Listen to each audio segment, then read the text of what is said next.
Confidence in troubled times. Psalm 3.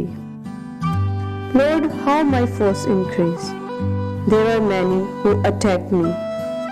Many say about me, there is no help for him in God.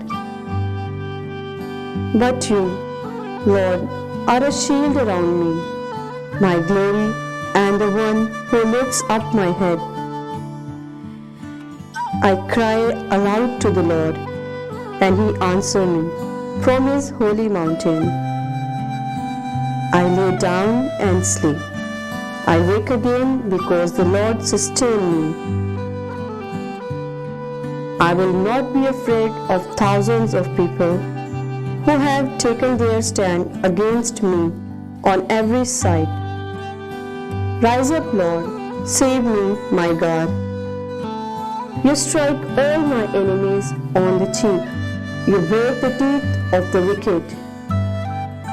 Salvation belongs to the Lord. May your blessing be on your people. Amen.